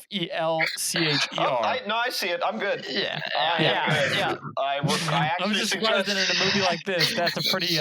suggest you guys don't look that up. That's pretty rough. Yeah, right. But as far as extended cuts go, I don't think it excuses. Well, it's a tough situation because at the same time, like I feel for somebody who has like a director or writer or something, like that, who has had a vision and then got kind of basically screwed over by studio pressures, because no matter how much control you have over it, the studio is always going to say like, well, we'd like it if it was this length, or we'd like, this being cut out, or this doesn't work, or that doesn't work for the rating, even though, I mean, that kind of stuff. Okay. So, but I think that extended cuts are overall, I think I'm actually for them, because they give the ability, it's like another avenue for them to be like, hey, this was the intended product. Sorry that we live in a situation where you can't. I'm sorry, I'm not letting you finish. I'm just saying. Oh, okay. No. I didn't know you actually had more to say. Go finish. I'm sorry. Yeah, I was just gonna say that the way movies have to be made, that we've always made them, is that they are made to make money. So for other than like really niche art house stuff, which no one watches. So when it's made like that, you have to bow down to some corporate overlords, and so therefore, without extended cuts, you just get the original, which would just be what, hopefully, mostly what the actual writers, creators intended, and then a little bit studio. But with the extended cut, you get at least closer to the idea of what they really wanted. So, but here's the thing. I mean, I could agree with that if it was true, but I don't know if there's much truth to that statement. By that, I mean an extended, maybe closer, but I would venture to think not by much, because at the end of the day, this is still the studio's movie. If you make, let's go with like a big one. So, like, for example, I remember like Justice League or Batman vs Superman. Batman vs Superman. Let's do that one. Bastardized versions, because I think that was a marketing move on Batman v Superman, where they were trying to get more people to watch it by coming out with, it's the Snyder cut, it'll be better, and so they got a bunch more sales. Whoa, that was not the Snyder cut. The Snyder cut still exists somewhere apparently. Zack Snyder's still exists. It's not even what they wanted. It's just an extended cut. All right, we won't even touch on that. Let's just say The Martian. So The Martian, I don't know what studio did The Martian. 20th Century Fox, right? Yes. So let's say that The Martian was made. Obviously, there are always some restrictions because you're working for a studio, and the director did his movie. They had to make some changes because it's a studio, whether that's time restraints, whether that's story restraints, probably a little bit of both here and there. They come out with their theatrical release. You make an extended cut. It's still called The Martian Extended Cut. It is still that movie. You're adding stuff to it. The studio is not going to allow, if they didn't like the vision that the director had, they're not just going to be like, well, we got our movie, so you do whatever you want for the extended cut. Just make your movie. You might be able to add, because it's extended, so you still have the other movie in there, he might be able to add some scenes that he liked, but there's still a lot that during the shooting process that the studio, I'm assuming, had, control over, saying, well, we want it, more this way and this way. So a lot of the stuff probably even wasn't even shot that he wanted to do. The script may have been changed. There's so many stuff that was changed. And even if it was shot and he wanted it out there, I guarantee you the studio still has to approve the extended cut. There's no way they would put their name on it and say, this is still a 20th Century Fox movie with the extended cut that we don't like. So at the end of the day, you're still getting an extended cut version of the studio movie. It might be closer, but I don't think it's by that much. Mm-hmm. So what's your big issue with extended cuts then? If that's the case, I'm not saying I have one. I just asked if you guys had one. I don't think I'm as cool with them as you are.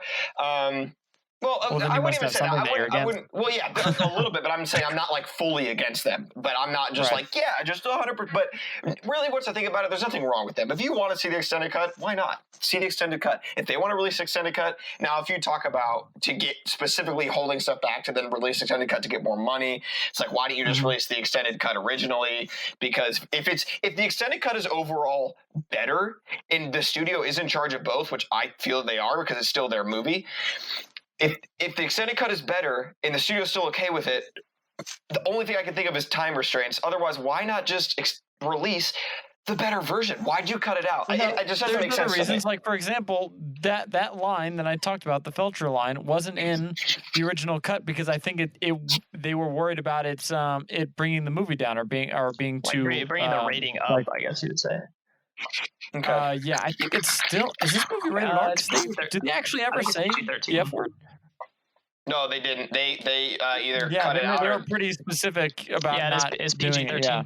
So they might have been playing around, not necessarily with the rating, but with just its marketability in general. Yeah. They want it to be fairly family friendly, and that's a pretty hard line, so they might have just cut it out, or it might have just been a studio exec might have just thought no one knows what that is and just cut it out right there because they thought it was distracting. Yeah, so maybe they. So there can be reasons like you've just stated that I guess do kind of make sense. And at the end of the day, like I said, if you want to watch the extended cut and they have an option for an extended cut, all right, cool. There's it's not hurting me, so I don't really have a reason to personally necessarily hate it. There's just some things I don't get. There might be some reasons for that example if that's the only thing added and that was why. Okay, cool, but it's extended cuts are just kind of weird to me for those reasons. Does that make sense? Because at the end of the day, it's not like the director's getting still his own vision out there because the studio is still in charge of what gets released. So it's just strange. It's a strange concept. They do. I would bet they care a lot less, unless you're working with Disney, who want to control everything.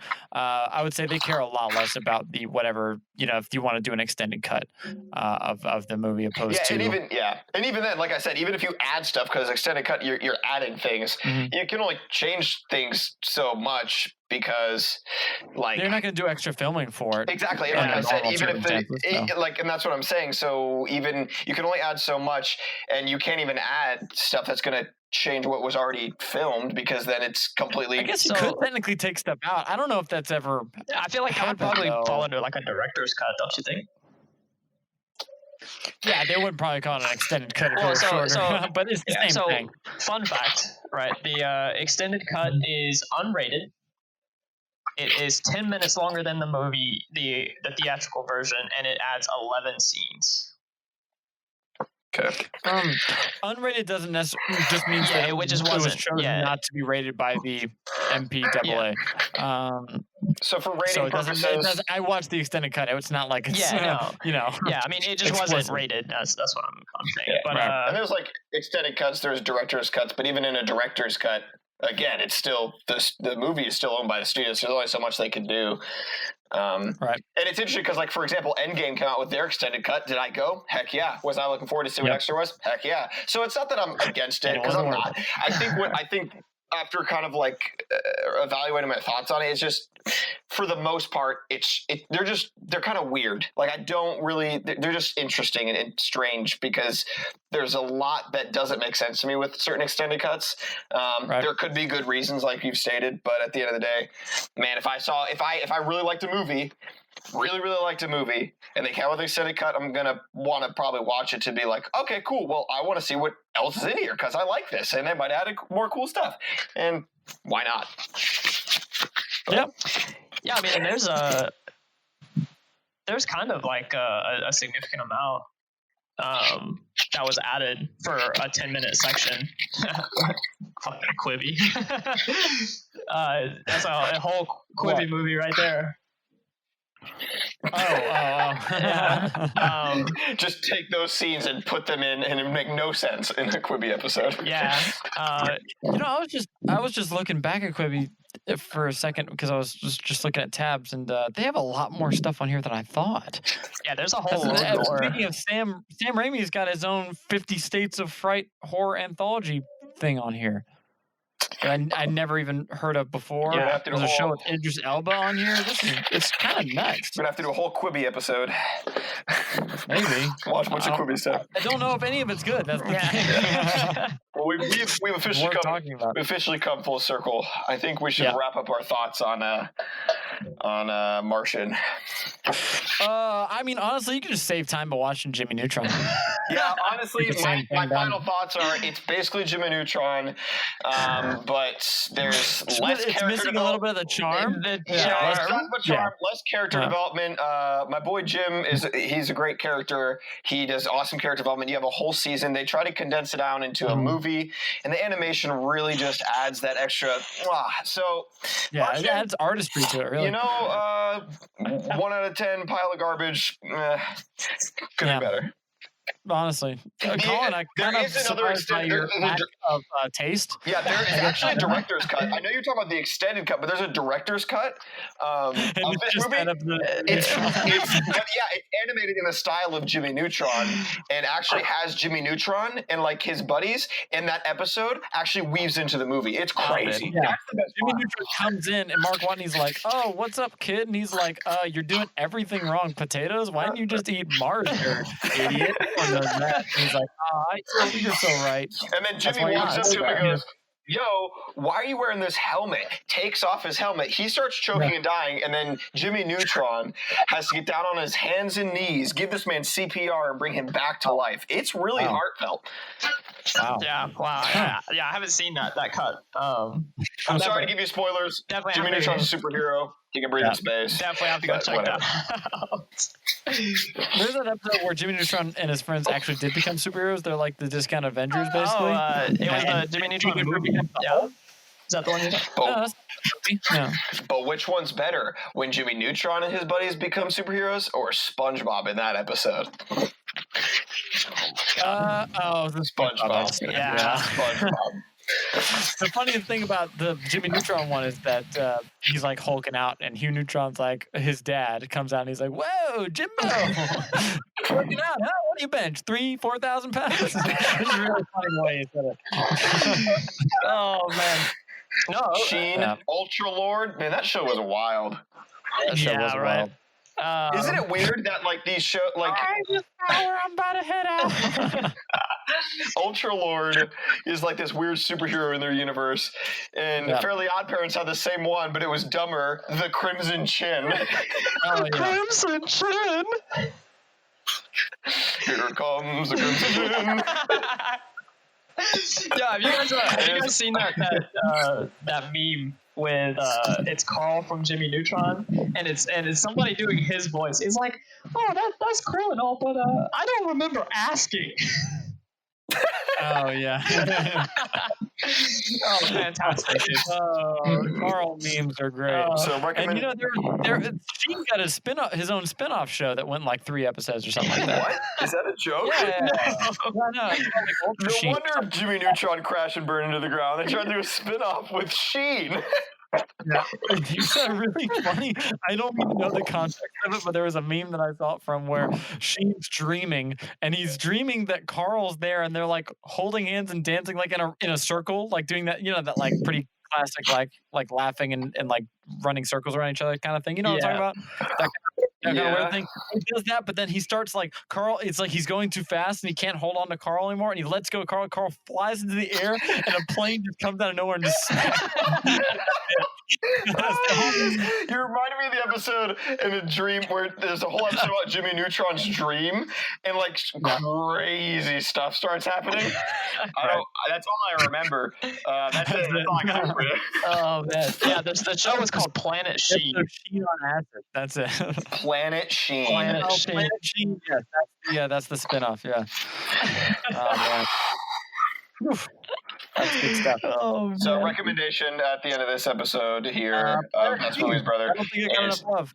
Yeah, go watch Jimmy Neutron. Check out Planet Sheen. Planet Sheen came out like 5 years after Jimmy Neutron ended. Yeah, don't check out Planet Sheen. It has a very bad rating. It had 26 episodes. That's nuts. Dude, I'm looking at quotes from this episode called "I Dream of Jimmy." quote of Sheen rubs Carl's belly to help him sleep. Nani.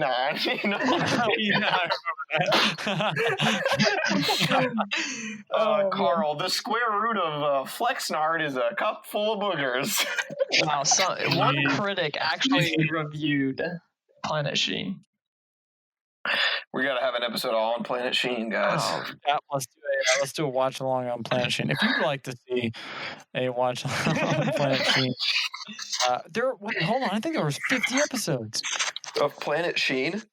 I'm seeing a list here, and there are 50 episodes on here. Oh God, that's insane. That's wild. All right. Well, this episode's gone off the rails a little bit here, but yes, The Martian. I've been giving it, crap for most of this just for fun, but really, I did like it. Lots of the nitpicks that I'm giving now are just stupid nitpicks, just to be that guy, because that's definitely who I am. Taking on the role of Nate today. But no, it's good, and I wish I had seen this movie in theaters because there were some really cool visuals, and I think I would have appreciated them even more on a big screen. And and the end. So there were parts in The Martian that like I kind of got the feeling of, okay, well, I know he's going to get out of this because that's just kind of how this movie's going to go. I feel it's just kind of how. So there were parts of that were kind of felt more like that, but there was most of it where it kept it, interesting. And it was different because you have that stranded, kind of vibe of this movie, like you were saying earlier, Collin, but it's very different. Like it's obviously because it's in space, it's on Mars, and it's cool. I did enjoy it, and the best part I think was the end where he has to launch out of that shit with no nose on it and no windows. It even just the way they shot it. Is that just because he compared himself to Iron Man? Is that why? Oh, you just reminded me. That was actually one part that even watching this movie, not trying to like nitpick it, I would kind of be like, but I don't know, is that part. Because when he cuts his glove, it wouldn't like...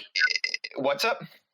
I think that reference dates it. And, well, no, not the Iron Man reference. Whatever, that's funny. I don't care. But is when he actually cuts his glove and use that to propel, I think it'd be a lot harder to control. They showed that it was kind of hard to control, but once he was out of the ship, he was relatively going in one direction, and I saw his arm kind of spaz out another way, but it didn't move his overall trajectory very much at all. And I'm like, you would be like spinning in circles. Like, it'd be different if you slit like both hands, like at both hands, so you'd have a stable on both sides, but on one side, I don't know. I don't know about that one. I don't know.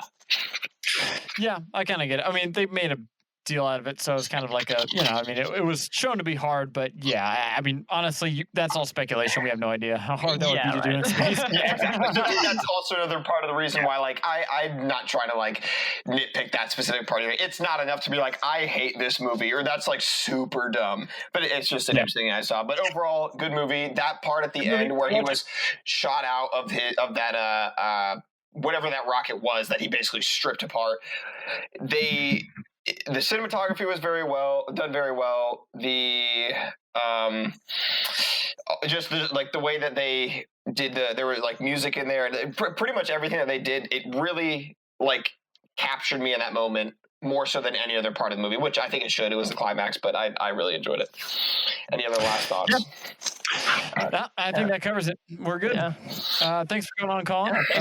You were a brother, and that was a movie.